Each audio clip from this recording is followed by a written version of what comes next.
And we're live. Hello, everybody, and welcome to another episode of This Week in Real Estate, hosted by the Bearded Men of Real Estate. I'm Ray. Say hi, Dan. Hi, Dan. And we are the two Bearded Men of Realtors, which make us perfect hosts for the Bearded Men of Real Estate show, which this show used to be called. But thanks, everyone, for tuning in. We got a lot of stuff to talk about today. You probably didn't know this. Did we have a show last week? Nope. That's clearly why you didn't know this. Yeah, clearly why, because you didn't follow us. No, my daughter's graduated from 6th grade last week. Yay, congrats. Interest rates went down last week. Did you know this? No one's talking about this. Interest rates went down. All this talk about how high interest rates are going. Interest rates are going up, going up. They actually went down last week, but yet buyers still pulled back their mortgage applications. So we're going to talk about that. We're also talking about home prices, what they're doing lately. You know, if there's fewer buyers in the market, is this a huge tank? We'll see. And there's a really unusual statistic that we're tracking that's very odd for this time of year to have this kind of change. And so we're going to be talking about this unusual. Well, the statistic is not unusual. The way the statistic moved is rather unusual. So we're also talking about changes in the VA appraisal law. The Redfin CEO says sellers are freaking out. So we'll talk about if that's true or not true, and what you're experiencing in the various markets around the world. Wood prices, we're talking about those two today. So we got a lot of stuff to talk about. And we have more NAR marketing to refer to. This time they're rebranding the conference. I want to know if you guys are going. I've never been to an NAR conference, and I'm curious, is it worth going to? Is it good? Is it bad? What's it like? So if any of you have been to the NAR conferences, I want to know. So that is what we're going through today. Some interesting economic data, unusual statistics, and then we're going to finish it up with a little bit of marketing talk. So stay tuned. Got a long show. It should be about an hour today. So we appreciate all you guys tuning in. We're broadcasting in 3 locations. We always say that. I know, we do. I mean, Mike joins us in Clubhouse and also on YouTube, and he says giant waste. We're broadcasting in 3 locations right now. We're broadcasting on YouTube, Facebook, and Clubhouse, and you can join us in any one of those 3 locations. If you're on YouTube and Facebook, you could comment just like Mike did, and we could display your comment and talk about you, or talk about your comment, what you're talking about as well. And if you're on Clubhouse, you can actually raise your hand and come up and speak on stage, and we can hear you, and your voice will be added to the podcast. So we're the only podcast that does that. I don't know. Yeah, I don't know of any other podcast that does that live quite like this. I don't think so. I know they have like a bunch of vetted people, but no, I don't know of anything. Ray agonized over this with our former current producer Matt, and figured it out, and now it's a weekly thing. We were the first ones to broadcast in 3 locations at once live. But now there are others now that do it. But back then, man, it was like a mess of wires around the computer to figure out how to get the audio to go right, because the hardest part was echo. You know, if you wanted to speak in Clubhouse, suddenly you had an echo, and I used to have to like hit the mute button on and off all the time because of how it all worked out. So this has been a nice change. It's all kind of streamlined now, so it's much better. And also how to get what audio where, and something else would cut out, or something else wouldn't come through, or we couldn't pause it, and then it was Ray had 3 different accounts or something, and it was like, all right, I got to mute this one while I unmute that one. But yes, they figured it out. The genius minds that they are figured it out. Now I rely heavily on the moderators that are in the chat too. Good, Scap joined us, so we are going to get to a VA appraisal topic, Scap, and we prepare yourselves, people. Prepare yourselves. Resident appraiser. Well, I guess that's you know, it's not really a lot of banter for the intro, but you know, hey, here we are. I mean, I got plenty of banter to go if you want, but I just, you know, it's so maligned. It's people hate it, people love it. You know, I don't. If you do hate the banter, there's one of our viewers is doing the Lord's work. So there was a way that I had it set up to where someone would go through the show and create these little timestamps for us and stick them out there. And it was a nice like additive to have all the timestamps in the description. And the last couple of shows, we haven't been able to do it because, you know, extenuating circumstances, whatever. This show makes no money, so bear with us. Right. But there has been someone that watches our show that posts in YouTube in the comments, show starts at, and post a timestamp. He's been doing that for the last couple of shows, so I appreciate you doing that. Thank you very much. So we'll try to get that going again. He's obviously a banter hater. Yeah.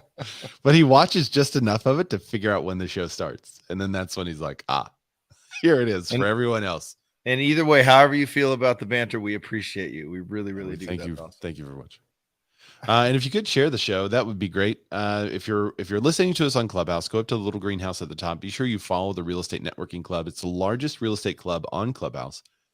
And be sure you're following there so that you're alerted of all the great rooms. I know Justin Conoco has a room that's regularly scheduled on Monday that's been wonderful, practical and tactical. So you'll be alerted of great rooms like that. And also whenever we do a lounge, which we need to do again, we haven't done a lounge in a long time for all you out there. So we definitely need to do another lounge, but you'll be alerted of that if you follow on Clubhouse. If you're on YouTube and Facebook, you could subscribe to the show, hit the bell. That way you're alerted, and so that you can easily find it whenever we are going live. So we appreciate all you. And I've also started putting clips of the show on Instagram. So if you happen to miss the show, I'm putting like little summaries. It's like a 1-minute clip of a summary of some of the articles. So tune in there too. And we'll tell you at the end of the show. You got to stick around the end of the show to see where to follow us on Instagram. But spoiler alert, it is under our names right there. What kind of show is this? All right. What kind of show is this? He's not in the chat today. All right. Well, Dan, before we get into this thing, will you tell everyone what this show is actually all about? Why we do this show? You know, I'd love to. Now, when Ray and I met here on the interwebs, this is during the time when Stranger Things takes place, back in 83 to 86. Yeah. Oof. No spoilers. If you're not watching, wow. All right, Ray, do you watch Stranger Things?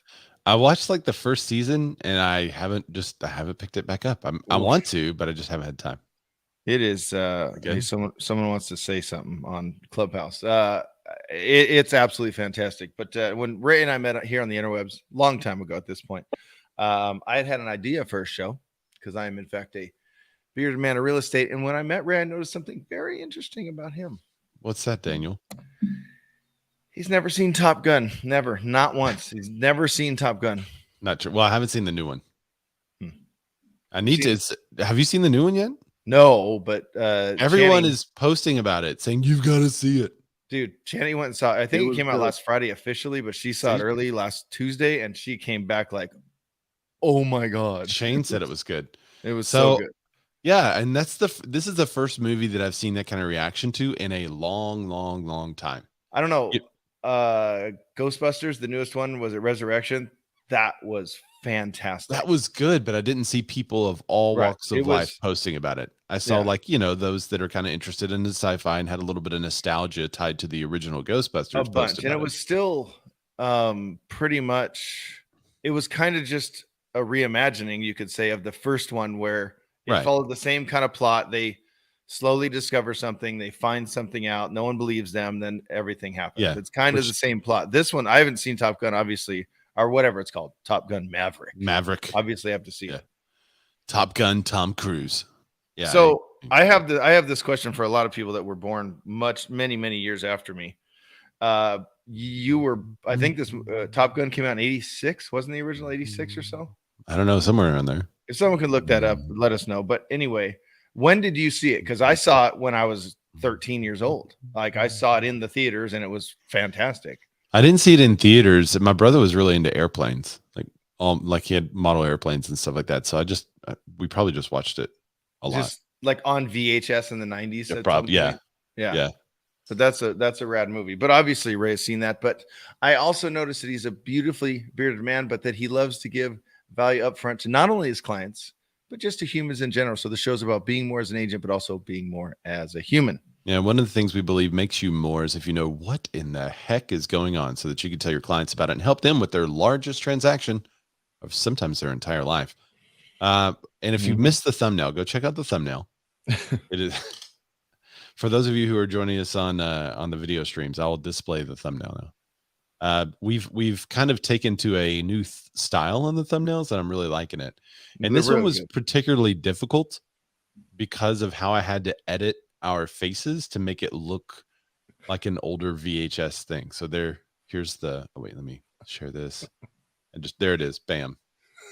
You've lost that love and feeling And it's Dan and I singing. Dan is plays Tom Cruise, Maverick, which is and I play Dr. Green, which is Goose. It's just backwards. It should be the other way, but yeah. But I appreciate the getting to be Maverick. Good. Yeah. I'm also the taller one, by the way. You put me as the shorter one, but okay. I did put you as a shorter, which I thought was that's kind of funny to me, but yeah. So I knew there was we all know. I think everyone in here would agree, and you guys can correct me if I'm wrong, but you definitely look more like Goose, and I for sure look more like Tom Cruise. So. Exactly what I was thinking.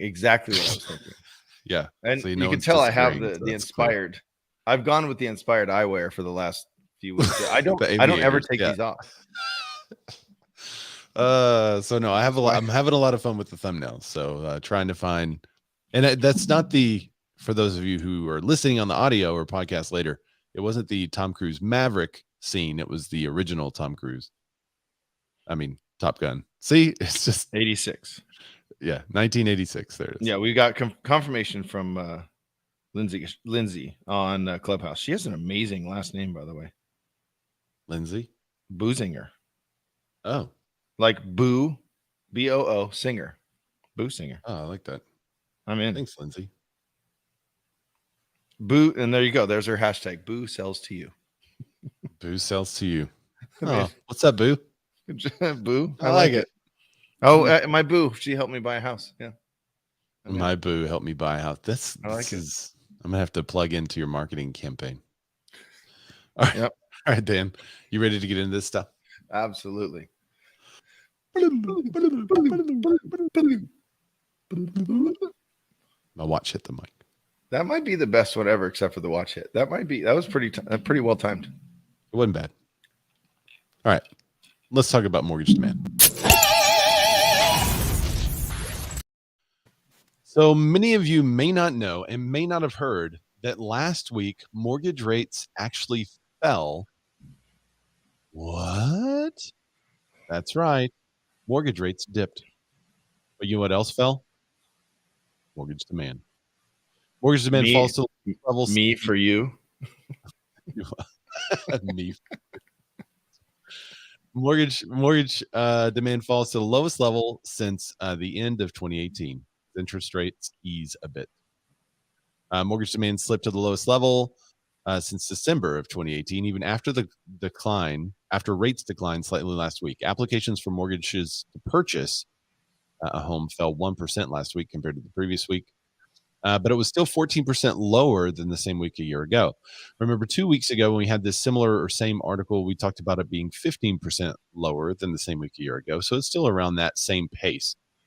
Despite the decline, mortgage rates are significantly higher than they were at the start of last year. So even though mortgage rates did ease, they're still higher than they were last year. And this we saw on the way down and up last time as well, where refinance activity was the most sensitive to mortgage rates. And so whenever someone would refi, or whenever someone thinking about a refi, they would wait on the rates, as soon as mortgage rates went down a significant amount, they would jump in. But if it was just a little change, there wasn't that much change even in refi activity. There's definitely not that much change in a slight change of rate when mortgage rates go down slightly for purchase applications. So it's really not that much different than this article 2 weeks ago. It's almost like I have two things on this and reading through it, but this question just popped up. Is there a stat out there? Do we ever see anything for rate locks? Like, because that would be really sensitive to me. Like if I'm looking, I got pre-approved. My mortgage application was 3 months ago and I'm still looking, but I haven't locked yet. That would be an indicator to me. There was one that we did like 3-4 weeks ago about mortgage rate locks falling out, where people lost their lock. And remember that was it was a lot of investors, wasn't it, on new construction and stuff like that? No, that was just the investors pulling it. That was from 2 weeks ago with Ivy Zellman. There you go. Yeah. Interesting though. Yeah. And then this, if you keep reading, it says that refinances, that they're very rate sensitive, but they fell 5% for the week, which isn't that big a deal, but 75% lower than a year ago. So you can really see why all these mortgage companies are just laying people off. I think they overhired is what they did. They thought, all right, cool. This is us now. This is our this is our business model. We do refis. Okay, well now we got to let you go a year later. And given all the news that we've seen in the last month or two, how many times would you say rates have dropped? Maybe once, maybe twice, because 2 articles that I could think of. Twice is what I can think of. Yeah. Here's what Joel Kahn said. He's the Mortgage Bankers Association economist. Kahn! Mortgage rates fell for the 4th time in 5 weeks. All right. Huh.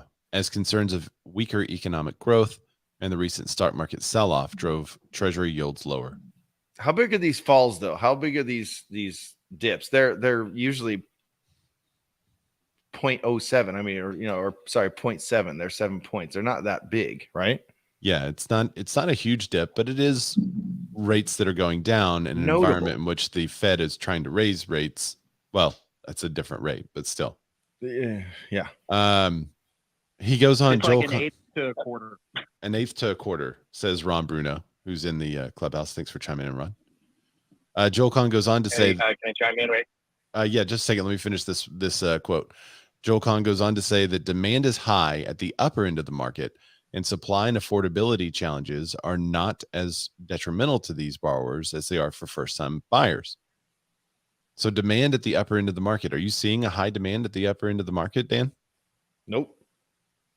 I'm not either. So I thought that was interesting. Jan, go ahead. Yes. Hello, everybody. Hello, Ray, and all the beautiful people in the room. Yeah, just wanted to share my side of it. Like when we see rate drops, and I'm sure Ron could speak to this, but I'm like talking from my mortgage hat. The drops could be just to the cost. I remember back when the pandemic hit, like back in 2020. The rates were phenomenally high, like the cost. Let's say you were to refinance a jumbo, like a loan above the high balance limit, then there was like $20,000 cost, like in points. So sometimes you don't even see the rate change because it's just to the cost of like the points. So the rates are the same, and people, rates are dropping. What's going on? It's just the cost that is changing. They're going up, going down, and sometimes, like what Ron said, it could be a fraction of a rate, like an eighth, or a very little change. But they changed on a daily basis several times. Like you could see that in the morning it's something, then in the afternoon something else. So it's more tangible when you're doing a refi on purchases. The one that was really hurtful to me was a few weeks ago after having this buyer, and like he was outpriced and like with very little down. I got him in escrow eventually. And then the very smart loan agent didn't lock the rate and sat on it when we got the offer accepted. Then on Monday we come in, their monthly payment went up $2,000. Just $2,000 increasing their monthly payment. We had to cancel, and that was very painful. That's a huge increase. Wow. $2,000 increase. Yeah, it was mostly because it was like low down, and then the credit score was not very great. There were things that really impacted the rate, and then those really show themselves when there is a rate hike. Wow. I have kind of a similar story that wasn't my client. These are friends I was talking to that bought a house with someone else, which is always awesome. But we were talking about the other day, and they started looking over a year ago and finally got into escrow a month-ish ago, and they're going to be closing. The difference between their payment then and now is it's almost what he was saying. And if they would have maxed out their budget, their monthly payment would have been almost $7,000 a month. So they kind of had, over this time frame, they've had to kind of lower their max where they actually their comfort level is, and they ended up around 925. But it would have been, they've had to think about that over the last year. They've had to adjust, and they lost that. I think he said like 13 offers they lost out, and things changed so much over that course. I don't know their payment though. It may have been that same thing, that $2,000. That seems like a crazy jump to me, but wow, that's unfortunate. It's definitely going to add quite a bit to buyer fatigue. You know, as you see buyers who've been trying to get into the game, and now the rates are, you know, almost double. If you were looking at a 3% rate, now you're looking at a 6% rate. I mean, that's double for you. I don't think it's quite that bad, but in some cases, like what Jan is referring to, it might. Yeah, especially with. And I have a listing story also. Sorry, it's like I got this listing right before the rate hike in Marina del Rey. We went in at 1.299, and it was a decent price. I was expecting to get multiple offers. Then rate hike happened. I got an offer on day one, and they backed out. But then it's about to expire now. It's like we did a price reduction. That the seller doesn't want to reduce it any further, but it's becoming a soft market over there now. So it's like, it's the buyers are coming like it's too much cost to fix it up. Rates are high. It doesn't make sense. So yeah, I see the impact already in the like with the rates. But your seller's not freaking out yet. She is. She's like, yeah, I'm okay. I'm gonna keep the price, and I'm not gonna extend. And yeah, she's a little bit unrealistic, but yeah, she'll probably feel it the hard way, which is she'll end up taking out a lot less. Well, I think our next story has a little bit to do with that lagging indicator. That's kind of good to lead in for it. So let's go to that.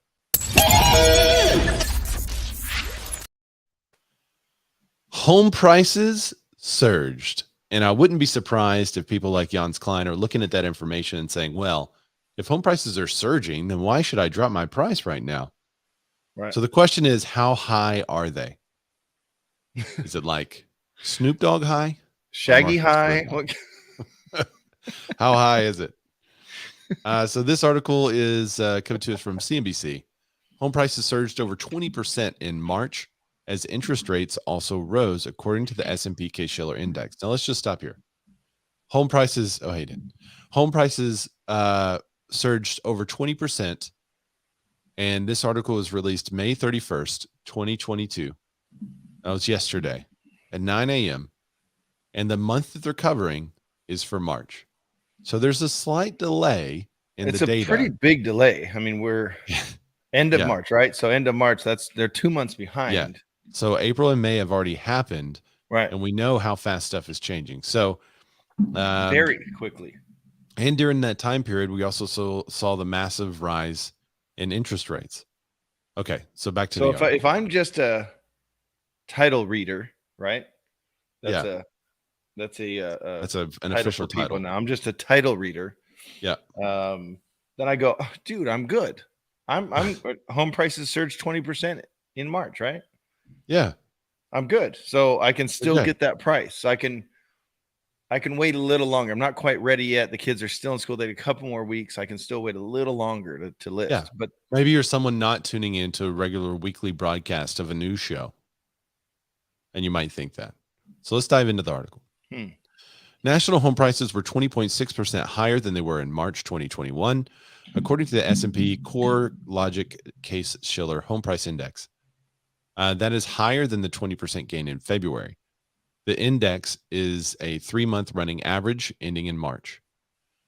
The average rate on a 30-year fix stood at 3.29 at the start of January and ended at 4.67, according to Mortgage News Daily in March. So it's a 10-city composite. It rose 19.5%. Let's see, the 20-city, for both the national and 20-city composites, March's rating was the highest year-over-year change in more than 35 years. It goes into the different regions and the highs and lows across the country. But then there's this quote at the end. This is Craig Lazara. Let's see, what's his position? He's the main dude at indices. The CoreLogic Case-Shiller indices guy. I think that's his official guy, main dude. Yeah, guy. Yeah. And he said that mortgages are becoming more expensive as the Federal Reserve has begun to ratchet up interest rates, suggesting that macroeconomic environment may not support extraordinary home price growth for much longer.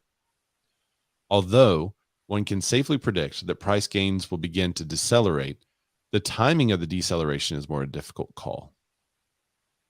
So his prediction is from March that home prices will begin to soften, which is something that Lawrence Yun, the National Association of Realtors chief economist also echoed. And there was an article about that too. I don't think we pulled that one in this time, but this is what has been on repeat on our show as well as many other shows for the last month or two. And so I'm interested to see what the next composite index would be. If I could predict, I don't think home prices are going to be near a 20% increase over what they were. I would say like maybe a 10%, maybe a 5% as you start to see the deceleration around the country. And maybe the big cities would still have some price acceleration at the same rate, but I think everywhere else in the country, it's going to start to moderate heavily. Well, and it's a dangerous time for sellers. If we had one, I'll tell the story in a second, but this isn't like in my opinion, because we have another one coming up. Who's the Redfin CEO guy? Kelman? Yeah. Kellerman. He Kelman. References something. I don't want to give away the article, but he references something, and it's people, these quotes and these things, they're kind of perplexing me because in my mind, we're here. The shift has already happened. It's not what it was. It's shifted. Now we're in the middle of the shift. It's shifting. Where's it going to end? But people are like, is it going to shift? Things are slowing. It's like over time. And these comments are concerning to me that, it should be, hey, because there's agents out there that are just like, nah, dude, we're good. Just list it. You're good. You can get whatever. And then now all of a sudden, if you listed, part of my story is we had a seller that we originally spoke to and got the contract signed in January and quoted a price. I think it was $635,000. And then they're like, okay, cool. Kids aren't, we're not ready to list yet, but there you go. Contract signed. And then it was March and Chris, our broker, was like, hey, rates are going up. You want to list because that price is going to be in jeopardy. They're like, no, we're okay. We're good. We're good. The short version of the story is they waited until I believe it was April 11th to actually list. They still wanted to stick at the 635.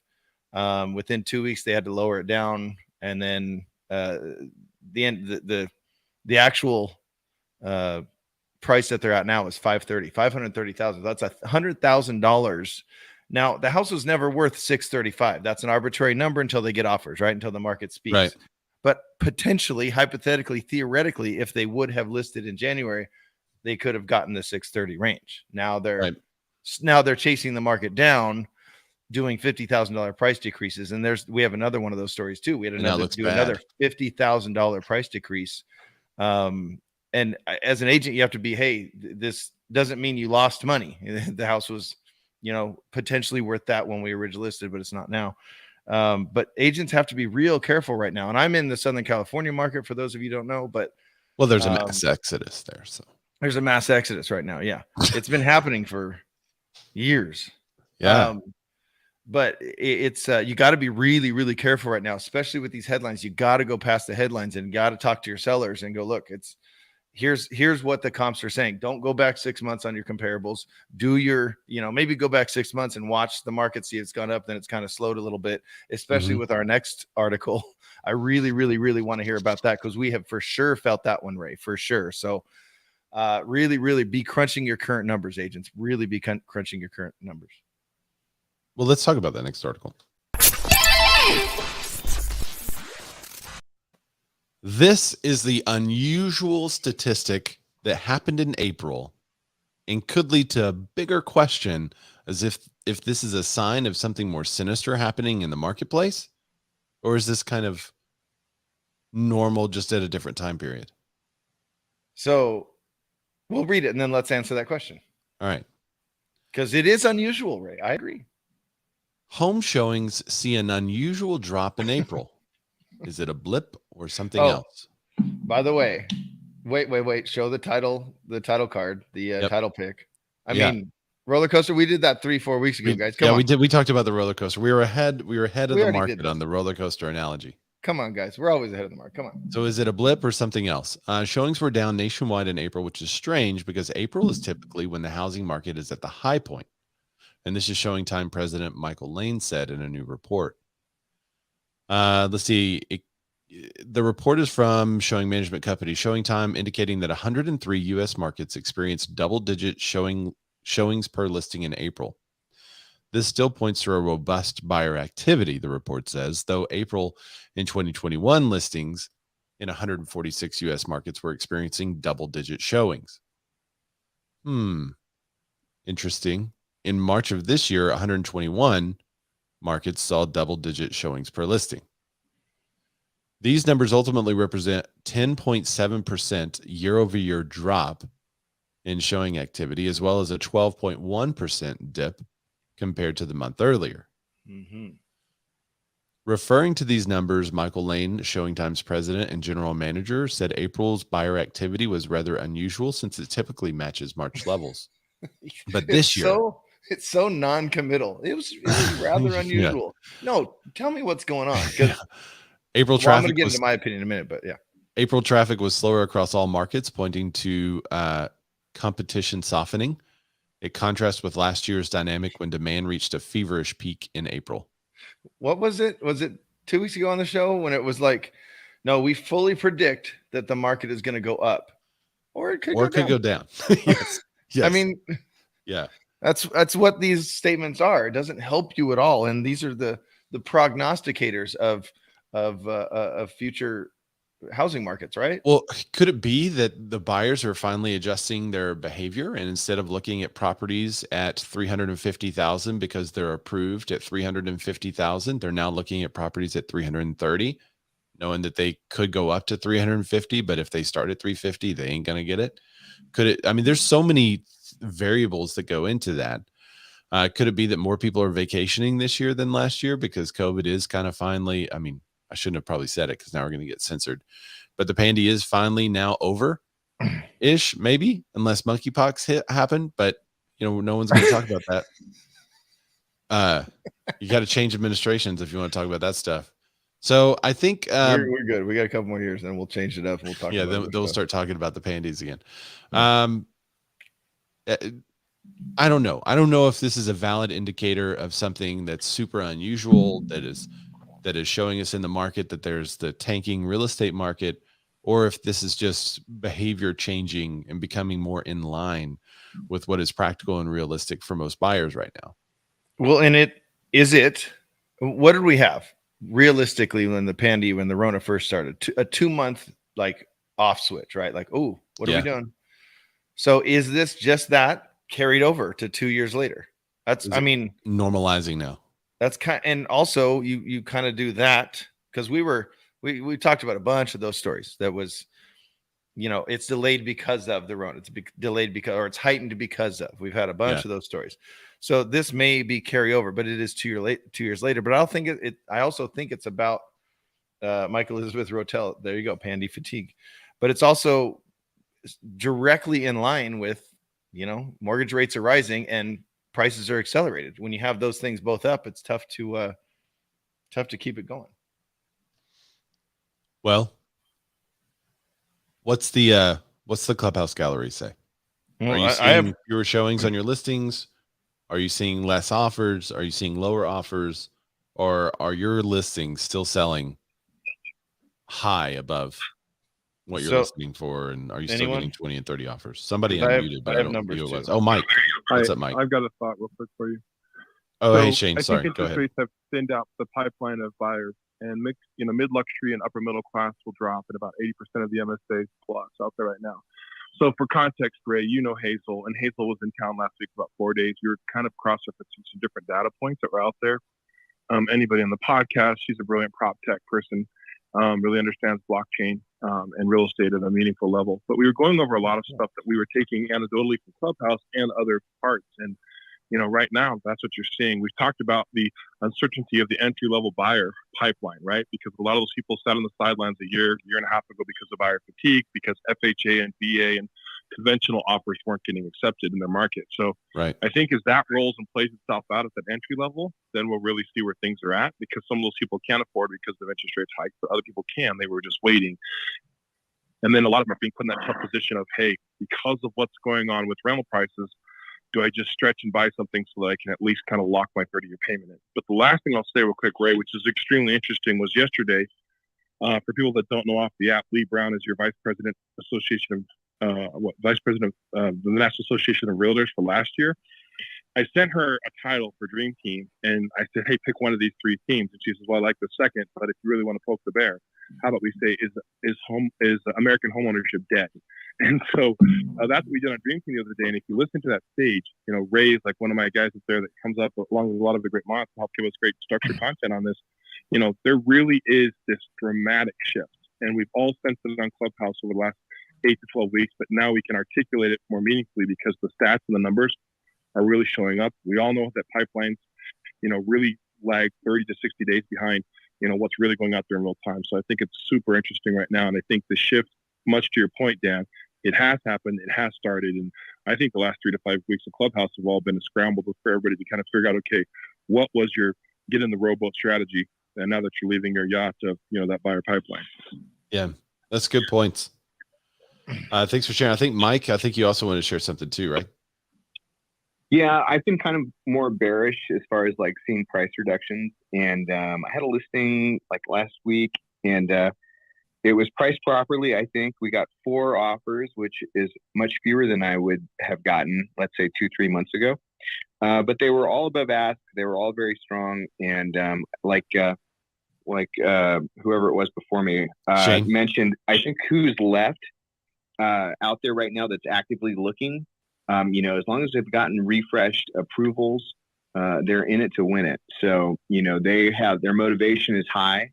I've had a few leads, buyer leads that have come in, and they're just kind of looky-loos. And as soon as they talk to a lender and they see what their rates are, they kind of put things on hold because they've been hearing, or they have an old approval that they get refreshed, and it's like changes everything.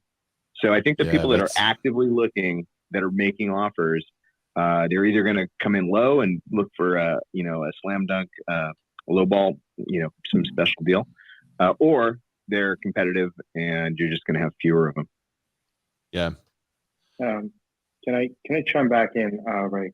I think Mike is in Southern California, and I'm in Southern California, but in a different market. I see you're in like Inland Empire area in Chino Hills. So I'm mostly in South Bay and West LA. So the listing I was talking about is in Marina del Rey. And usually for people who know that area, is just, it's surrounded by the beach, and also like there's some canals and all that. It's never been like a super extremely hot market. For that market, usually this thing sit a little bit longer. But for the past couple of years, they usually go and move pretty fast. What you will see is like, depending on the price range, like what I've seen, like I have a listing in a like 500,000 range. It was a small condo in city of San Pedro. I got multiple offers, like you mentioned, and they one of the offers like was extremely strong, like almost removing all of their contingencies. But like you said, less offers. But then as you go up in the price range, like as you pass 1 million, the impact of the rate for people who qualify, and especially if the house needs work, like this is specific listing needed some work. So for that, people will not treat it as they were treating it before the rates go up, because what they understand is their monthly payment is increased quite a bit, and then they need to have extra money to fix it up. That's just not going to work anymore. Because for a good amount of time, we were seeing buyers buying homes that were not moving ready and competing with developers and builders. That is slowing down. So now builders can come back and buy a property. That's my take in my area, which is pretty much like San Fernando Valley, West LA, and South Bay. I think both of you kind of echoing what Shane said as well. And then Michael Elizabeth Brodell's in the chat. She said, I'm showing less homes to my buyers, one, because we've honored criteria, but also because we're winning bids. They're not writing 10 offers and losing. Yeah. Julie Mazzina says she had a client. I had to talk a client down 25,000 last night. I'm using pending only to look at what's happening and picking up the phone, calling agents. There are many price reductions as well as more days on market. Good points. Let's see. Brittany, she said our motivation is high to buy, and we're holding off until the listing prices become more realistic. But so this is an interesting, Brittany, that's an interesting question or comment, because no one is saying or believing that home prices are going to go down. I haven't seen that anywhere except on maybe the sensationalist predictions, people assuming that the entire world real estate market's going to crash again. I think we're the only generation to think that home prices are going to actually go down. But when you think about it, that doesn't make sense. It only went down one time in history because of essentially fraud in the market. And that's not really in lending right now. That was 19%. And then the other correction, was it? Every recession in history, right? Every recession in history except for 2, home prices have increased in value during a recession. And those 2 were the 19% decrease in 2008 and 9. The fraud. Right. And then the 1.9% decrease. And I don't know the time period on that one. But otherwise, home prices you could almost argue that's flat, right? Yeah. Well, yeah, it's pretty close. It was during a recession. That's not a bad hold. But every other recession in history, home prices have gone up 3 to 6%. So I don't think now the qualifier there could be list prices. When she says until list prices go down, homes could be listed higher than realistic, and then you still kind of come in a little bit lower and get what you get. That's not really a home price decrease. That's the expectation of the seller decreasing, right? Which is what I was saying on that listing we took in January. You know what I mean? Right. Teresa, she's joining us live. She said, "Am I on live?" Whoop, you are. Yay! I thought she was a pastor, not a realtor. She said, "My listings are just sitting. I'm having to tell sellers that we aren't in the same market that we were last year. Not even Listing a year ago. at the top of the market is no longer an option. A couple months ago. Like, that's how quickly it's changed. And what market is she in? Yeah, what market are you in? I'd like to, we are a worldwide Teresa Williamson show, Pastor. Adam Johnson said that the 40-year mortgage at 4.9999 rates will push prices higher. I could. I don't know that many. That's going to be that significant part of the market that gets those loans. Lafayette, Los Angeles. Oh, LA. No, that's Louisiana. Oh, okay. Yeah, I forgot my 5th grade. That's my southern sister. By the way, you want to know how old I am? I'm going to date myself right now. When I was a kid, I learned the state abbreviations that were 3 letters. Now they're only 2. Arkansas was ARK. Yeah, that's right. Back in the day. Was a kid. Now I don't even know what it's AR now, right? So we have 2 other quick questions that I want to mention, and then we can kind of move on from this article. And I have a quick stat from Chris too, from our broker, but you go ahead. We might can combine these 2 questions. Big Eagle, he's in the Clubhouse chat. He said, "Is it smart to buy now?" And then Brittany Beddington says, "What's your take on new build sales? They seem to be high priced. We got a little they slash prices?"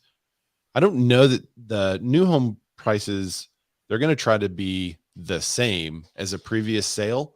If they start to go down, then that really hurts the entire subdivision as a whole. So I think they'll do whatever they can to hang on. And even in a quote unquote normal market where there were 90 to 120 days on market, new builds weren't slashing prices.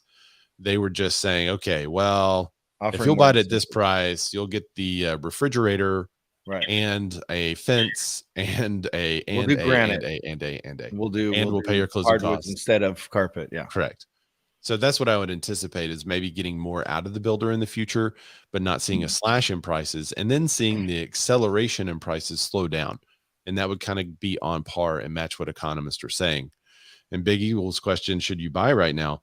Well, if you don't, home prices are still going to go up, and there's a chance that rates will also increase. Right. So it'll be more expensive for you to buy in the future. So if you are in a position to purchase, I would purchase.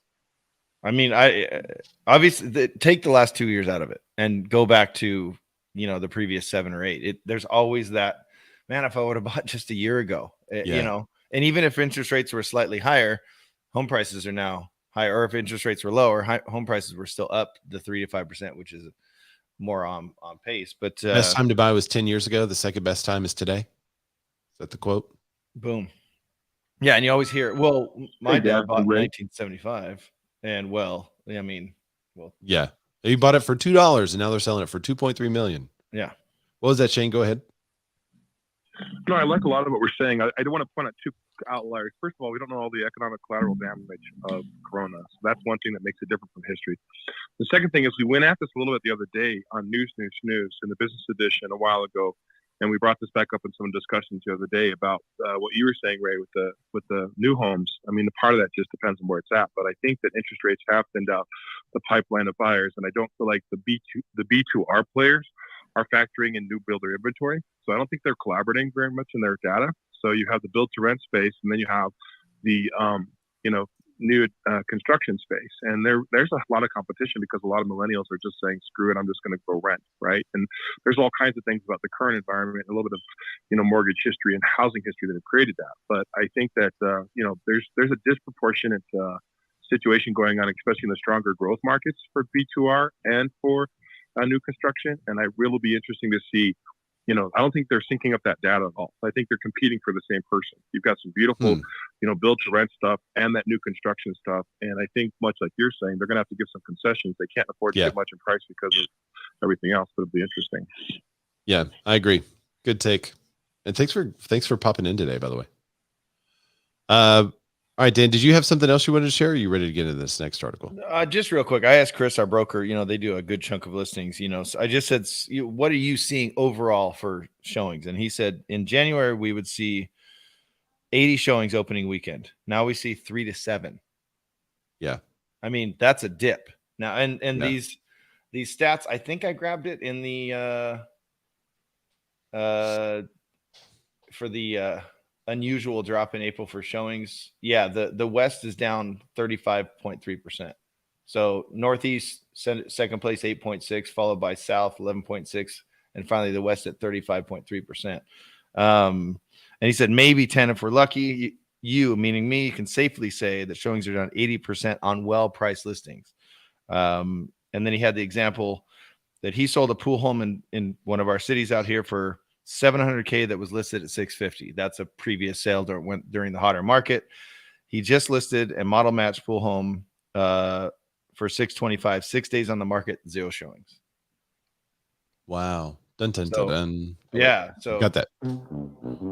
Yeah. So again, it's interesting. I would love it if every single person from all, in Clubhouse would give us their, we don't have time on the show for that, but I just like hearing it because for us, like I said previously, the shift has happened, and these showings to me is not unusual. It is unusual for this time of year, but it's straight up what we've been seeing for a couple months now. Yeah. Well, it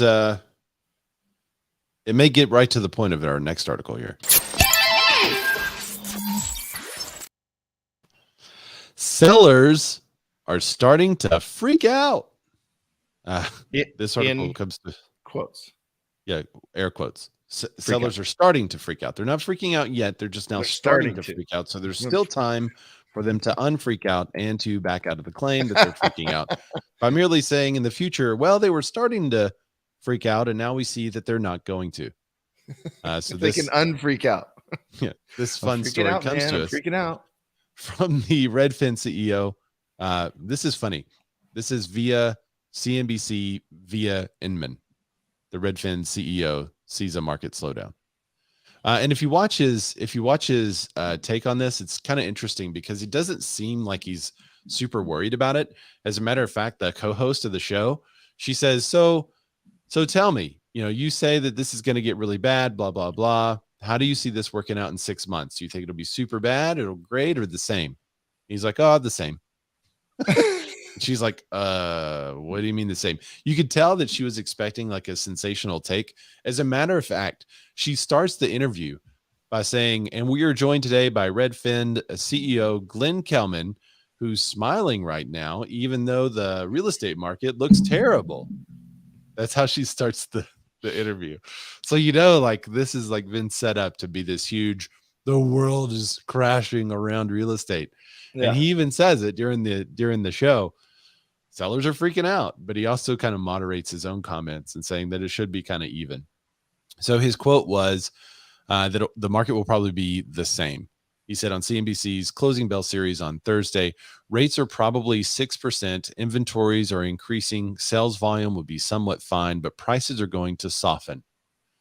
And this prices are going to soften. A lot of people are saying that, but what they're talking about is the current list price or the amount of acceleration of appreciation slowing down. It's not a correction. There's still It's no not one a saying that it's going to crash. go down. Right? No one's saying home prices are going to go down. They're saying the list prices will go down, but overall home price gains are still happening. So many people are locked into the home they're living now with 30-year 3.5% mortgage. So they're going to stay in that property forever, or maybe until they rent it out, he explained. But if they actually want to move up, they're going to have a hard time finding the next place. Combination of home prices increasing as well as rates increasing. That was my addition. Actually, he does go on to say, if you combine interest rates and what's happening with home prices over the past year, the mortgage payment for median home in the United States is 43%. So is up 43%. So buyers are saying I've had enough, and sellers are starting to freak out a little bit. They can still unfreak out, but starting to freak out a little bit. A little bit. They're starting a little bit. It could go up. It could go down. He said that secondary markets have been hit the hardest. Tacoma, Washington, Sacramento, California, refugees who've had to leave the Bay Area, and Seattle looking for value are going to those markets and seeing prices go through the roof. So basically, and now they're all starting to take a step back. So basically what he's saying is people that are the mass exodus from California, as we've discussed, may or may not be happening in Dan's area. They're now leaving, and wherever they go, home prices are shooting up. And now they're stepping back from those secondary markets and saying, wait a minute, do I really want to buy here with all these home prices shooting up because everyone else is moving here too? Or do I want to kind of moderate what we're doing here? I do, because I did say earlier, like I think it's a little dangerous to just kind of say, no, I think we're good. But to, to be more realistic with the numbers. But this dude is like, okay, don't freak out though. We can talk about what's really happened, but no, this isn't the dog in the house on fire. No. Right. This is fine. This is great. Everything's fine. I'm fine. It's not really that, but we do need to acknowledge where the market's at. That's my issue, is that no one's really acknowledging it. Agents are like, still sure, listed at 900. It's fine. Everything will be fine. And then 2 weeks later, oh yeah, about that. It's actually worth 650. It's my bad. It's really, really my bad. D Jones said Logan says at his event, I assume you're talking about Logan Matashami, friend of the show. He said people who want shelter will buy. Glenn says the same thing. Essentially, he said one reason the Federal Reserve hasn't been able to limit demand is probably because as much as it planned, is probably because when Charlotte gets too expensive, people look at Charleston, South Carolina. And when San Antonio gets too expensive, people look in El Paso. So what they're doing is as things get more expensive, people are moving a little more broadly around the market. Well, and they can now. I mean, well, you can contribute the mass exodus from California to people being able to work anywhere, work remotely. I think he mentions that as well. Like, okay, well, yeah, I couldn't live in San Francisco, so I'm gonna go a little farther out. Oh, that's expensive too. All right, I'm gonna go a little farther out. Yeah. And now the remote work, there's no strings attached. They can just kind of go wherever they want as long as they're in remote work. Those markets will be the interesting to watch. The ones that are never meant to be accelerated to where they are now, but they got this high, and then all of a sudden demand is going to drop. Are these people that are working remotely from there, are they going to stay there and keep those values, or are they going to start selling and then have more of a flattened those markets will be the interesting ones to watch. The ones that got accelerated because of the run-up, because of low interest rates, because of accelerated price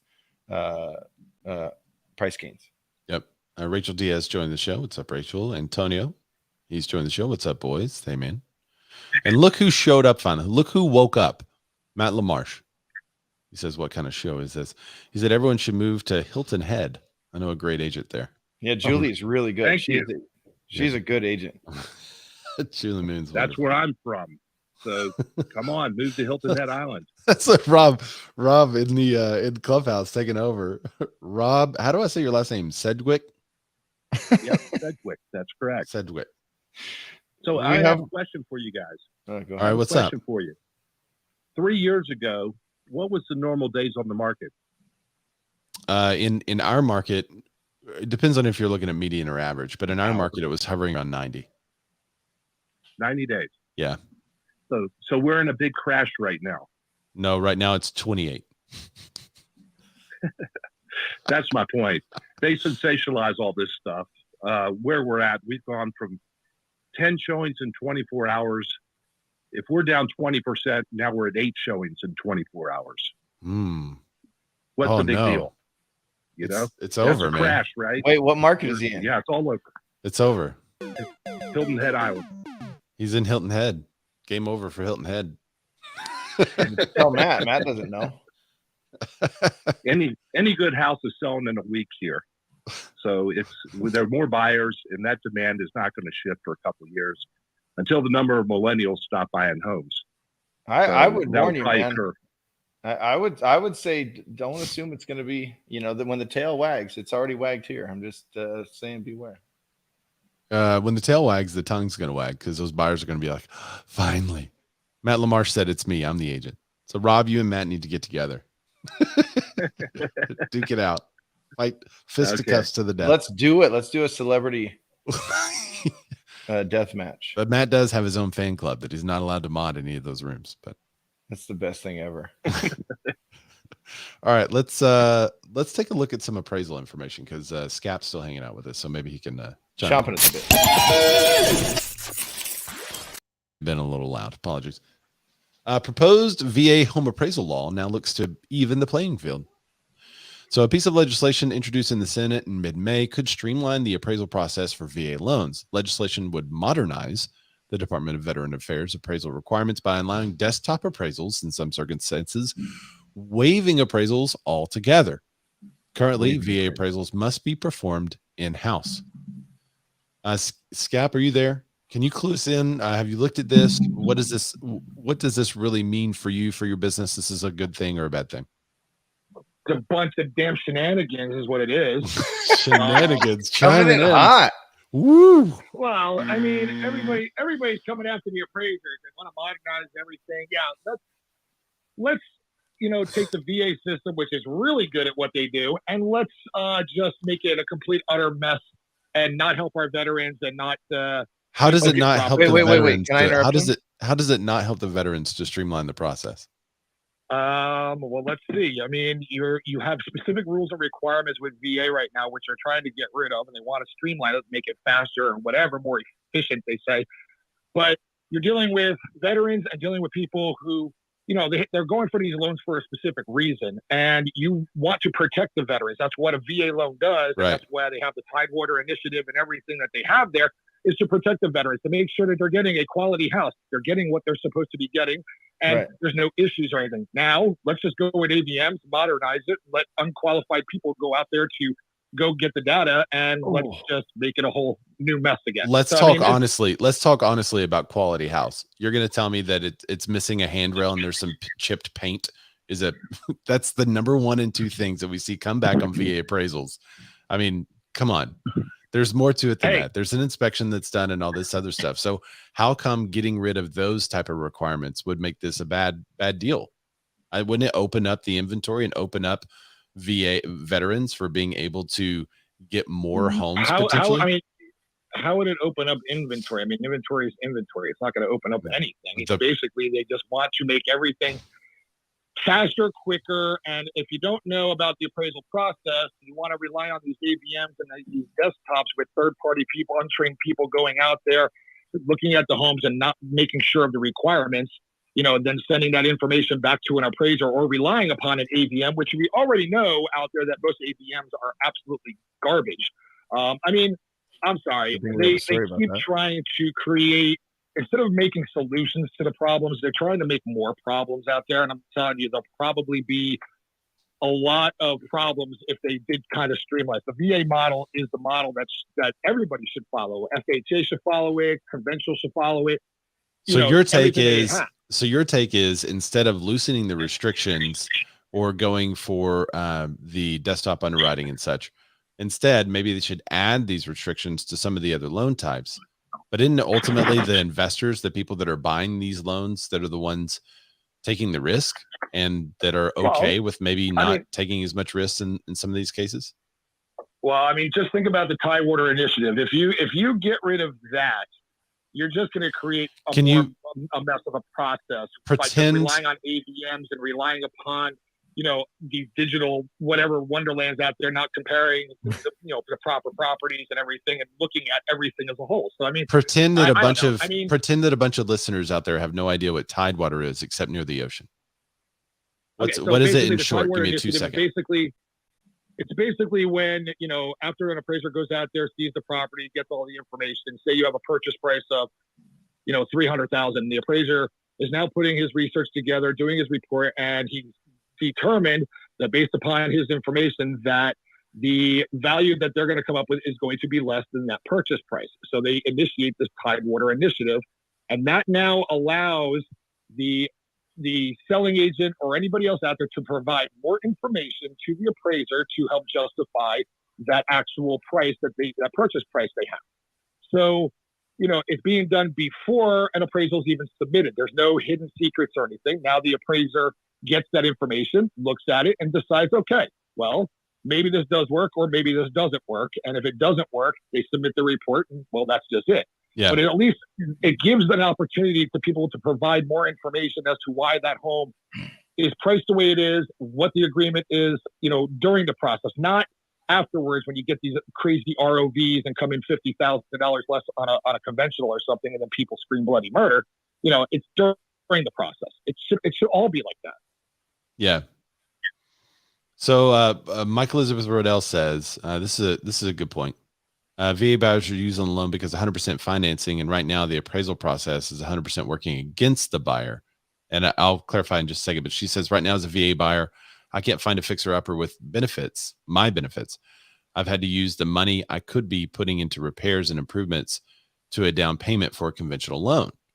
So that's a good point too. VA buyers who would be, you know, by changing some of the process, it could open up some inventory that's like a fixer-upper, and then the VA can do that and have a better investment in the long term. She said the VA would better be used as actual credit for inspection versus a VA appraisal. Interesting. That's an interesting take too. I mean, I think why call out the handrail and the light cover when I could buy that house and fix it up myself? Because I'm not putting money into down payment. I'm going to put that into the house. I agree that there are some things that can change as far as these little nitpicky type of things that FHA and VA have. I mean, I agree you don't need to call it a handrail or call out some things. I mean, they're just looking for health and safety hazards to make sure that they're covered and everything's covered on that end. But I mean, again, trying to streamline this process. I mean, we've already seen waivers out there. We've already seen the abuse of waivers from Wells Fargo, and we've seen, you know, that these automated valuation models are, you know, they can be relied upon, but they still need some checks and balances because of the data that's being put in and spit out. And I still think you need to get somebody with eyes and ears and smell out there for the VA buyers to help protect them. I mean, the eyes and ears and smell.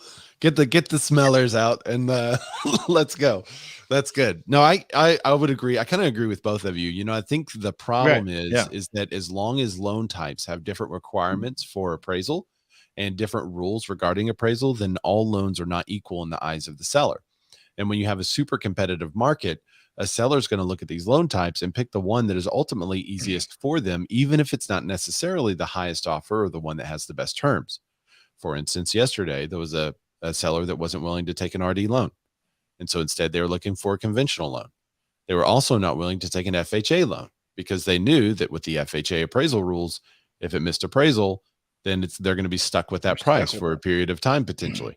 So there's all kinds of rules regarding that, with the VA having a little bit more strenuous inspection, home condition stuff. It is more difficult right now to get a VA buyer accepted, even though it shouldn't be. And I think we would all agree that we want the veterans to be able to use the benefit of the VA, and we have to figure out a way to do that, and also somehow put the VA and FHA loan and the RD loans at a more equal playing field with some of the more conventional mortgages, if at all possible. But I don't know if that's possible. I think this moves to make that happen, but they got to be real careful with what they change. But I think it's Elizabeth. She makes a great point. She says, I get that the government wants to make sure that we're not buying crack houses, but I definitely fought for the right to live in a crack house if I want to. I mean, right? Like, that's a good point. I mean, it's a fair point. Like, I get that they, you know, that, I don't know. I really see both sides of these issues, and it's interesting. I don't know if any other show provides this kind of value for you guys, but to have an actual appraiser on saying, dude, these AVMs, which we're going to cover in a second, we got more for you, Scap, but you know, where they can loosen it up, I think, is the biggest question. Where do they want to loosen up? Does the article say anything about what they're going to loosen up? They just say streamline, right? Like, so they're trying to, They want to ensure that the funding fees are set at levels commensurate with the risk associated with the VA guaranteed home lending, and to conduct oversight and analysis of the past funding fees rather than levying further increases. So basically, they want insight of where the fees that have gone in the past are going. The MBA, Mortgage Bankers Association, urges the subcommittee to consider directing the VA to not only modernize and streamline its current processes, but also align them to those with the FHA and housing government-sponsored enterprises, Fannie Mae, Freddie Mac, to the greatest extent possible. Let's see. I think that's it. Some of them are, the part of the process is streamlining the appraisal, but the other part is just the processing, paperwork, and fees.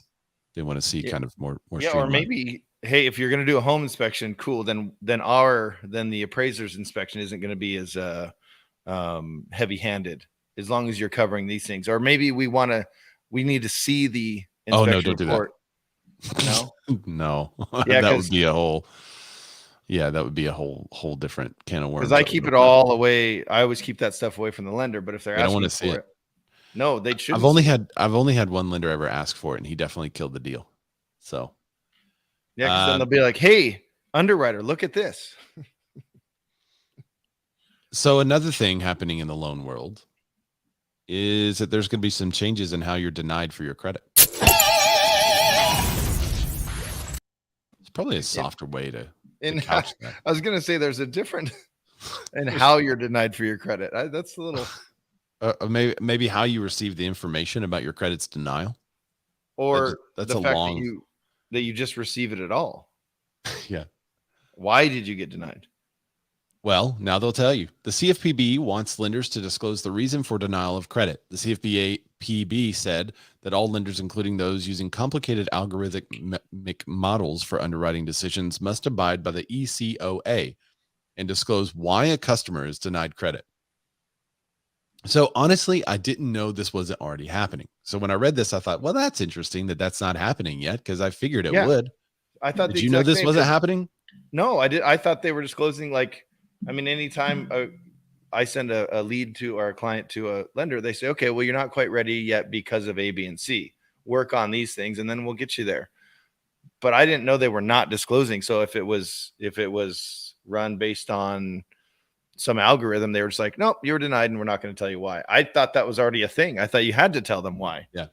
Now I feel like, so whenever I send people to my lenders, if they're denied, they work with them and say, hey, this is what's happening. Here's how we can fix it. Here's what we do. That's how I explain it to them is, let me get you in with my lender, and we'll get you there. It might take a year. It might take 2 years, but we're going to get you there. Just hang out with us. I guess there are some creditors that are not doing that. So it says creditors who use complex algorithms, including artificial intelligence or machine learning technologies, to engage in credit decisions must still provide a notice that discloses the specific principal reasons for taking adverse actions. There is no exception, it added. So even if your computer is spitting out the answer, now it has to spit out the problem. Right. You can't just say, show your work. Show your work. There you go. You have to show your work. Going back to that's right. 5th grade math, you got to show your work. Yeah, that's really interesting. I didn't even, I'm so out of the credit approval process that I guess I didn't realize that algorithms were so heavily relied upon in that department. But I guess so. Yeah. Let's see. The law gives every applicant the right to a specific explanation if their application for credit was denied. And that right has not diminished simply because a company uses a complex algorithm that it doesn't understand, that the company doesn't understand. Right. So I hire someone. I mean, technically this would be, I'm the company, I'm the lender, right? Let me walk through this. I'm the company, and I say, I use this credit application company, and I say, here's my client. I plug in all the boxes, right? And then they get denied, and I go, all right, you're denied. And they go, well, why was I denied? And then the company goes, I don't understand. The algorithm denied you. The algorithm denied you. Well, it's like our good friend Gloria Estefan said. The algorithm's gonna get you. I don't know if she wrote that. She was way ahead of her time. Pretty sure she did. But they do mention, I pulled a lot of stuff from this one, but just before introducing the proposed rule, the CFPB, in accordance with federal law, convened a review panel to get feedback from small businesses that could be affected by the proposal. The feedback from small businesses review panel was mixed, according to a summary published by the CFPB. Some panel members expressed concern about the cost of complying with the AVM rule and recommended the CFPB explore options for lowering compliance costs. And then others expressed support for the use of AVMs, while some said they prefer valuations by licensed appraisers because it is easier to understand than the AVM methods. That goes into the I don't get it, but you're denied. That's what I know. I know you're denied. I don't know why. And then panel members also stressed the need for greater clarity about how the government-sponsored enterprises, blah, blah, blah, will allow originators and aggregators to rely on AVMs in the future. So they're saying whether we want the AVMs or not, how are we going to rely on them in the future? I think that's a mistake. I really do. I mean, it's well, do we just trust the algorithm and let, Terminator happen? I mean, Skynet's a thing, dude. Well, we're all denied. All of a sudden, Anonymous locks down all these AVMs and we're just all screwed. Like, time go down. Yeah. Yeah. It would be a big game over, really. Does Scap have anything on that one? What do you think? I mean, dumb question. My bad. Dumb question. I mean, look, I think there's a place and time for AVMs, and I think AVMs can be used to help do some maybe checks and balances. But again, I mean, it's your result of your AVM is going to be the result of the data that's actually put in there. Garbage in, garbage out. Who's actually going to decipher that garbage and take it an extra step? Most of the time when I'm looking at my data here on MLS and I'm doing appraisal reports, I'm going between 5 or 6 different sites to try and decipher what this information is. Is this really the true square footage of the house? Is this really, this information? Does it have a basement? Have they included the full basement? Because here in Cobb County, they apparently like to separate things out and don't include the full basement. So, it just depends on what kind of data is being put in. But again, the question is who's actually going to decipher that data? Do you have people there that are going to take it once it spits it out, actually go through and verify it to make sure it's actually verifiable and actually accurate data? If you do that, then why are you going to use the algorithm at all? You're just going to use people. Look at Zillow and Redfin and all these companies that use these algorithms, and look how many different numbers they all come up with. What? You really need to be able to have somebody put eyes on to understand what the market is and understand what's going on and decipher that information. Can it be used? I guess it can be for certain types of loans and stuff, but to push to use it for everything or to make it more lenient, come on. I mean, that's ridiculous. I mean, I don't know. I that's all I got to say about that. Melanie Hayes in the house. What's up, Mel? Feel free to come on up. Well, Ray, do you want to mention the Inman article that's related to this one? Hang on just a second. Melanie, what's up? Can I put 2 cents in? Yeah. So I hear Scap and I've heard him plenty of times, but I will tell you, as somebody who just had a desktop appraisal done for my house instead of having to go it because I was buying it from my landlord, hell yes, because they undervalued it by at least $30,000, if not closer to $50,000. And I did not want to have to go and have it appraised and have my landlord take me all the way up. And he said, what are they willing to do? My lender said, we're willing to do this. He's like, fine, we'll accept that. I know if I make a few updates to this place, like less than $2,000, I'm killer. So I'm hell yes for me. But this works for me. I understand what I'm doing. She's like, yes, because they had the number wrong. I support. Thank you for really getting it wrong. I love you, Melody. Thanks for coming up. Okay. So I did want to mention this. It could be that you were denied because the algorithm itself got you. The algorithm it got you. Not because there was an actual problem with you, but there was an actual problem with the coding. A straight up coding issue. Equifax had a coding issue that reportedly affected about 12% of the credit scores calculated from March 16th to April 6, 2022. That's not a big number. 12% is nothing. When I first saw this article, I was oh, come on. What did that impact? Like 1 to 5%. That's probably insignificant. No, it was 12. 12% is a pretty big number. And I don't know, but Equifax is a pretty big company that most Americans pretty use. big deal. So think about this: like your credit gets pulled by the lender and gets flushed into the algorithm, and the algorithm looks at it and takes the average or the smallest or however they do it, depending on your loan type and all that. No one knows. So you get denied for a loan, but you're like, man, I really thought I was on track. Like my credit should have been good on all this. Yeah. But the reason why you were denied for your loan is because of coding issue in Equifax. I mean, or what if you got a higher rate? So now you're paying 1% more for 30 years for your you weren't home. denied, but you're like, no, you can go, but now your interest rate is 5.5. Your interest rate's higher because of this, your Equifax.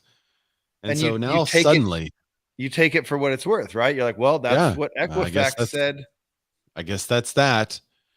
Or maybe you're on the side of Melanie and you get a much lower rate over the next 30 years because of the coding issue. It could take one of three ways, they actually said. So, or actually four. Maybe you should have been denied but got approved.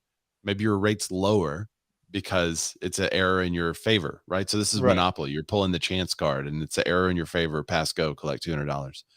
Or straight to jail and you don't get your house, or you're paying a much higher rate. So the question is like, how are they going to fix it? Are they going to fix it? What's going to happen moving forward? So it's a really interesting article. It's over on Inman. Check that out if you get a chance. We're not going to go into too much detail, but I just wanted to mention it because while we're talking about algorithms and how well they work, there's also a chance there could be a slight little coding issue. And not only does it not work, but it doesn't work at all. And if it does work in your favor, is it just one of the things you're all, no one is saying anything? All right, well, I guess I'm good. I mean, it's the thing. So like, if I'm a cashier at a 7-Eleven that sells the $250 million lotto ticket, but they buy it and then walk away with it, what do? Well, you didn't take it. I mean, it's fine now. Error in your favor. That was an error in my favor. Now I have $250 million. Well, $100 million after the government takes all of it. Interesting. That's a very ethical discussion. All right, let's go to our next article. Would you look at that? Would you look at that? Get it? Lumber prices fell. Do you get it? Fell. No. You could say they were sawed in half. Did you see what I saw, Dan? Lumber prices were sawed in half in the second pandemic era plunge. This article is also on Inman. I've been waiting for lumber prices to go down so we can do some projects here. So I'm excited about this. I know it's going to be a while before it filters all through, but I'm pumped. Home builders continue to deal with dizzying swings in lumber prices as rising overall cost in recent months as they move to meet high demand levels. Lumber futures ended last week at $695 per 1,000 board feet. Now, if you guys recall, we were literally up to, what was it, 1,600, 1,800? 1,700? Yeah. It was really high. So it capped a 3-month tumble that saw the cost of essential construction material fall by 47% from its high point in early March. So they were chopped in half. Yeah. Oh, no. They got chopped. Oh, speaking of cut, the number of new home projects declined over the last part of that time, dipping by 0.2% in April as mortgage rates underwent a steep climb. Despite the drop, construction industry gripped by supply chain issues amid high demand are still paying far more for construction goods. So this is how all this stuff works. We've talked about this when lumber prices went way up and they were still cheap at Home Depot. And people were like, well, it's not going to be like that for long. It takes a little while to get from the producers to the suppliers to the builders. So they also have to sell all the current inventory that was purchased at a really high price. And they're going to still sell it at the same price, right? They're not going to, well, it's down to $696 a board foot. I would anticipate like things like 2x4s and stuff like that at your local Home Depot eventually dropping, but I think they're going to have to get rid of their current supply that they're holding on to that was sold at the $1,600 per board foot. Yeah, if they bought it at that, that's got to go down. And then my question, Ray, I want to go back to who said it in the chat. I forget who said it in the chat, but if prices are down on wood and we can hopefully get some of this inventory that we need from new construction, wouldn't that lead to now wood is a little cheaper? I can now bring the cost of my new construction home down for buyers. I'm always the dumb one on the show, but I'm just playing devil's advocate a little bit. I don't know. I think some of that is probably driven by other economic forces. I think you're going to see profit margins maybe increased, or maybe even some builds that are in the lower end. Finally, as materials become cheaper, maybe you'll start to see some builders building more in the lower end, which needs it bad. Maybe you'll see more remodels happening in the lower end, which now are going to compete with new homes. So that could happen too. In February of 2020, 1,000 board feet of lumber went for $446. So we're almost pre-pandy levels. Yeah, almost. It's $200 more. I think we did drop temporarily to that price, and then it kind of went back up again as the Rona 2 came around. I love that they log these numbers for us. Let me ask you a question. Sorry, it's so bad. Yep. All right, so I just wanted to mention that. Okay. Yeah, just wanted. Now this other article, I'm not going to spend much time on either because I really want to get to the NAR marketing one. So let's talk. Let's talk about stocks real briefly. Market shifts and rate hikes are why real estate stocks can't get a break. If you've been following real estate stocks lately, maybe you are at a company that has stock or is publicly traded, you're seeing the value of that stock decrease. This one guy says that we're at a Wile E. Coyote moment, analogizing it to when a Wile E. Coyote runs off the end of a cliff and is still spinning his feet and he's still hovering, but he hasn't fallen yet. And he thinks that's where everyone is. So as of late Friday afternoon, for example, Realogy's, who's now Anywhere's share of price was up about $1.50 compared to 5 days earlier. Compass was also up 50 cents, while Zillow up $1.33. Other companies, Open Door, OfferPad, Redfin, EXP World Holdings, and Remax saw their share prices rise over the last 5 days. But prior to that, there were some big drops. I mean, we're talking like 20 and 30 and 40% drops of their stock price. This could be, let's see, here it is. However, over the last year and a half, most major real estate companies' share price went way down. Over the last 12 months, for example, Compass went down 37%. Realogy / Anywhere is down 25%. And Zillow, more than 65%. Open Door down 52%. So still some pretty staggering numbers there. There's a nice chart. You guys can go check out this on Inman to see these. If you believe in real estate and these real estate companies, if you don't think that they're going to be overshadowed by maybe NAR's lawsuit with Sherman Antitrust Act and such, if you believe that they're still going to be making money in the future, this could be a time to make a couple of investments. However, if you're a real estate professional and you have a career in real estate and your main income driver is already tied to real estate, you might also want to diversify. But I don't give financial advice. I'm just saying. He's just a dude. I'm just a guy, not a financial advisor. Okay. So next up on the document, both either document, but docket meant. So next up on the docket, let's talk about NAR.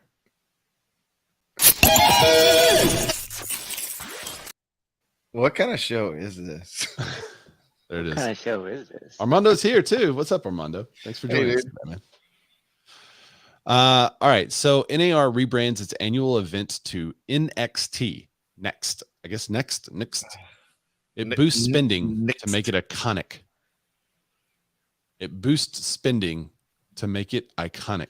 That's the headline. And iconic is in air quotes as well, by the way. Iconic, because that's what dude, I have so much to say about this. The show's going to get another 3 hours, but no, it's not. Dude. Fair. It's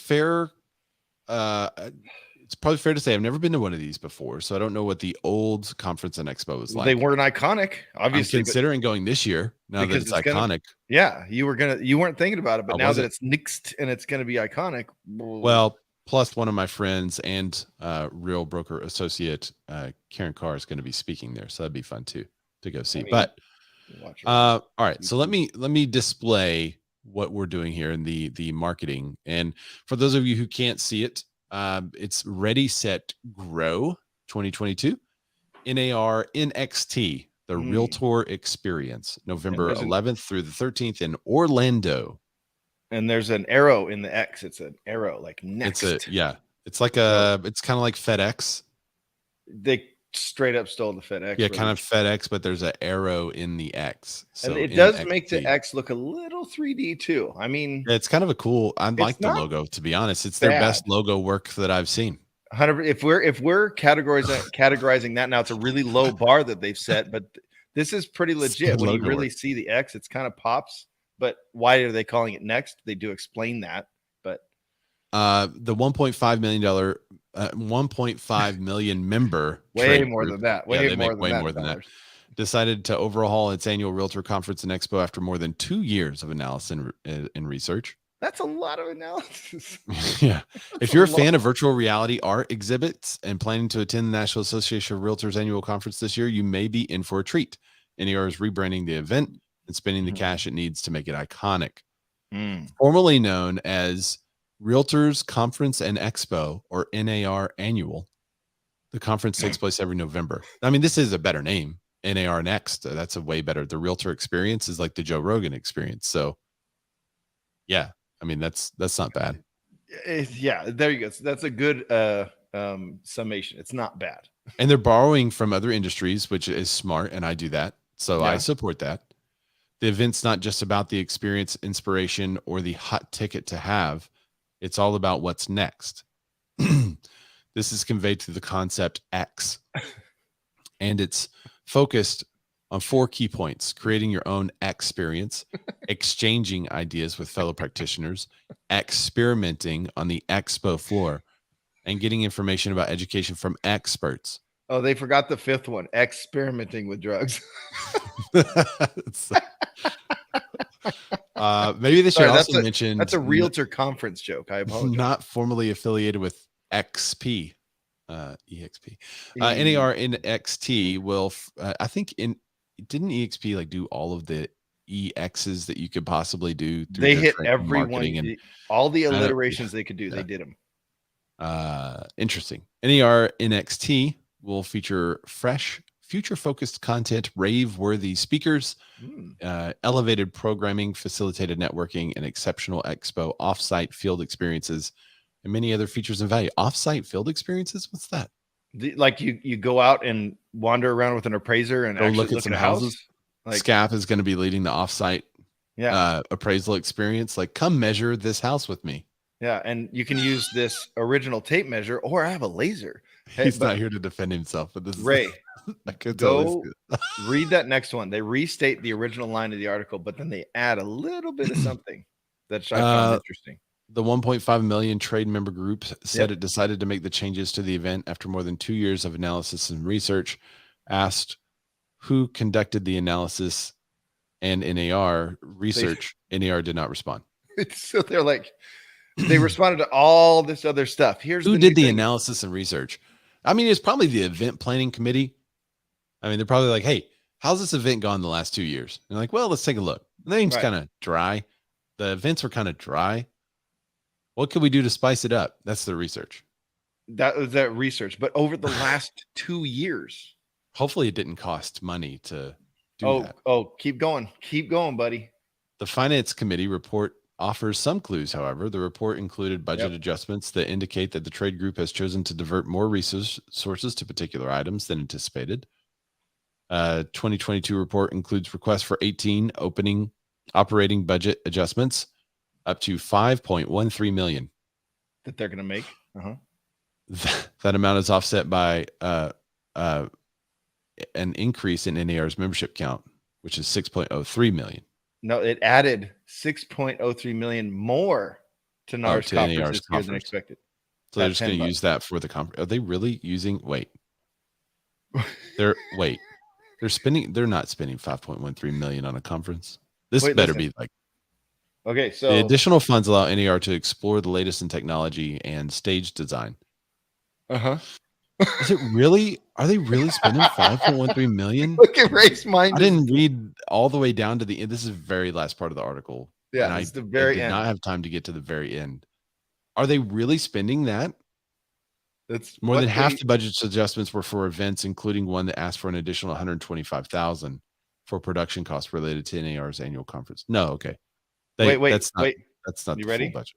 So What? NAR expects the annual conference will bring in a net revenue of $1.5 million this year. Pretty cool, right? So it's going to make 1.5 million. Though its meetings and events overall are expected to come to a net expense of 7.6 million. Is that all meetings and events for the entire year? I'm assuming, yes, not just this one. Okay. But still. Right. Well, they're supposed to be a not-for-profit, and I think that they're showing that. No profit. Yeah. All right, so I want to take a real quick look at it. They do have the pictures of it. I read it through. No. I want to show you the marketing. It's kind of fancy. Let me bring up the better narnxt.realtor. You could go there and see all about it. So here it is, ready, set, grow. For the audio listeners, the grow is in yellow. It's got a teal background, and there's stuff moving. It looks like kind of like blueprints with a pool in the background or something. Wait, I see there's like a lemon cut in half. Is that what you see? It looks kind of like a lemon cut in half with sesame seeds on it, or grapefruit, or seeds of some sort, of grapefruit of some sort. Does that represent growth? Maybe it represents like Florida, Orlando, like there you go, summery. It's a very summery theme event. And then they have people appearing over it that are kind of like the real deal artwork. If y'all know that artwork, it's kind of starting there and then it fades into an actual picture of the person. Yeah. Introducing NAR Next, the Realtor Experience. 10,000 attendees, 250 industry leading exhibit tours, and 100 plus dynamic speakers. That's a lot. That's and a this lot is over the course of that's a lot over the course of 11th, D. 12th, Jones, and 13th. Wow. Key question says, well, are y'all going? No. I don't know. I might. We'll see. I might. November 11th to the 13th. We'll see what's going on. I'm kind of interested now, honestly. More than a conference, more than an expo. And then, all right, I want to play a little bit of this. We might get a DMC takedown notice, so I can't play all of it, but I just kind of want you to hear the video. We've got exciting news. Realtors Conference and Expo is now NAR Next, the Realtor Experience. Our industry is changing fast. Yeah. But that's nothing new to you. Okay. Change is what realtors do who you are. Who we you are. You don't change with the times. You lead the change and embrace what's next. That's why NAR Next is focused on the future. The ultimate experience-centric event for everyone in real estate. So I'm going to join us to exchange. They're going through all the experiment with drugs. Experts. Yeah. So there it is. Oh, hey, there's Maurice Taylor. I think that's Maurice Taylor. He's from Arkansas. Huh. That's cool. So latest news. It's got NAR Next welcome event, Universal Islands of Adventure Park buyout. So that's probably one of the offsite islands of adventure. Well, I think Elizabeth got it right. The offsite equals a bar. Offsite equals bar. We can. When can we see the bearded men? That would be fun to do a little breakout session at NAR's conference every week at 1 p.m. Eastern. Oh, that's right. So there's the NAR NXT Expo. I'd love to know if you guys are going. Hit us up. Send us a DM, all that jazz. If we get enough people, maybe we'll do something. We'll see. There you go. How about that? I'll say yes to that as well. We get a little. We get enough people. We'll do a breakout. Get a group. We'll do a little breakout session. How about that? How about that? Well, Dan, could you tell people where they can find you before we go? Well, I've been doing this thing where I don't tell people and I get all these followers. So I'm going to change it now. I'm going to switch gears because this shifting market, I'm going to shift with it, Ray. And I'm going to say right there, D-Ludwig Rocks. Find me, DLUDWIG ROCKS on Instagram mostly. Post lots of other non-realtor related stuff. It's a little more exciting. And if you follow me right now, you can see how pretty my daughter's swing is. She's a softball player. It is magical where we've gotten her swing in the last couple months. It is fantastic. Ray, where can they find you? Find me at Ray Zorback. That's RAYZORBACK. And I try to post real estate stuff and then collab with Dan, and he accepts about half of it. So do I? Oops. Feel free to follow me. And then you can also share, especially the show stuff that we have on there. If you're a fan of the show, if you enjoy the show, if you like what we do, we'd really appreciate if you'd share that stuff to your timeline as well. So other people honestly, can see it, please, if hopefully you found tune in. any value in this show, like, subscribe on the YouTube channel, follow us on here on Clubhouse, share it everywhere, please. If you found any value, just a modicum of value, please, it would really help us out. Maybe NAR should be sponsoring the show because Mike says, I thought it sucked last year, but if you guys are going, then I guess I'm in. I mean, we got them however much it is. Yeah, let's go, Mike. Yep. All right. Well, thanks everybody for joining us, and we will see you guys next week. Bye, y'all.